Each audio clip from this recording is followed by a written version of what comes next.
கண்டிப்பா, நிச்சயமா சிறகடிக்க ஆசை சீரியல்ல இதுக்கப்புறமும் முத்துவும், மீனாவும் பொறுமையா இருந்தாங்க அப்படின்னா, அவங்கள மாரி முட்டாள்கள் யாருமே இருக்க முடியாது. ஏகப்பட்ட விஷயத்துல மீனாவ அவ்ளோ நோகடிச்சிருக்காங்க விஜயா. அவங்களோட நகைய திருடுறது, திருடிட்டு கடைசில அவங்க குடும்பத்து மேலயே பழி போட்டது. அது மட்டும் இல்லாம இருந்தது பார்த்தீங்க அப்படின்னா ஒவ்வொரு சின்ன சின்ன விஷயங்களையும் குத்தி காமிக்கிறது. வீட்டுக்கு வர கெஸ்ட்டு முன்னாடி அவமானப்படுத்துறது. நேத்து பார்த்த சிந்தாமணிக்காக வேணும்னே இவங்கள பிசினஸ்க்கு போக விடாம தடுத்தது அப்படின்னு சொல்லிட்டு சில்லறத்தனமான வேலைகள்லாம் நெறைய செஞ்சிருக்காங்க. ஆனா, எல்லா தடவையும் முத்து என்ன பண்ணார் அப்படின்னா தன்னோட தாய் அப்படிங்கிறனால இதே மாரி மீனாவோட அம்மா செஞ்சிருந்தா இந்நேரம் மீனாவோட அம்மாட்ட இனிமே பேசவே கூடாதுன்னு தூக்கி போட்டிருப்பார். ஆனா, இப்போ முத்து எவ்வளோ தூரம் தன்னுடைய தாய்க்காக அமைதியா இருக்கார் அப்படின்னா, திருப்பி திருப்பி சொல்லிட்டே இருப்பார். அம்மாவுக்கு எந்திரிச்சா மீனாவை திட்டாட்டி தூக்கமே வராது. அதனால திட்ட தான் செய்வாங்கன்னு சொல்லிட்டு அதை சகஜமாக்கி அதை நார்மலைஸ் பண்ணிட்டார். அது நார்மலான ஒரு விஷயம் மாரி.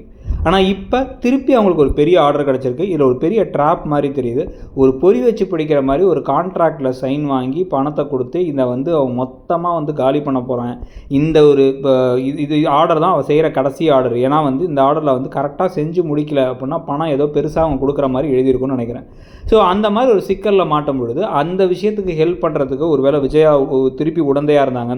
விஜயா தடுத்தும் அதை மீறி செஞ்சுட்டு கடைசியாக விஜயாவும் தடுத்துருக்காங்க. நமக்கு இவ்வளோ பெரிய துரோகத்தை செஞ்சுருக்காங்க நம்ம மாமியார் அப்படிங்கிறது தெரிய வந்தால் மீனா கொந்தளிச்சு மனுஷியானி அப்படின்னு கேட்குறது மட்டும் இல்லாமல் முத்துவும் அவ்வளோ தூரம் என் ஒய்ஃப் உழைச்சிக்கிட்டு இருக்கா, இந்த குடும்பத்துக்காக நல்லது செய்யணும், உங்களுக்காக அவ்வளோ பணிவிடைகள் செஞ்சுக்கிட்டு இருக்கா, எல்லாத்தையும் மீறி இவ்வளோ தூரம் நீங்கள் பண்ணுறீங்கல்ல, இந்த வீட்டில் எங்களுக்கு இருக்கிறதுக்கு விருப்பம் இல்லை, நாங்கள் தனி கொடுத்து போகிறோம், நாங்கள் தனியாக போகிறோம் அப்படின்னு சொல்லிட்டு கிளம்பிடணும். ஏன்னா அந்த அண்ணாமலை நம்பிலாம் பிரயோஜனமே இல்லை.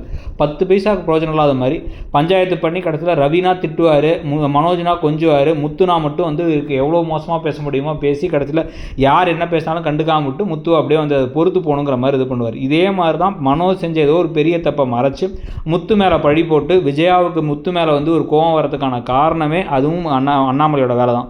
ஸோ தனி கொடுத்து அவங்க போயிடுறது பெட்டர்னு நமக்கு தோணுது. உங்களுக்கு என்ன தோணுதுங்கிறத சொல்லுங்கள். தேங்க்யூ.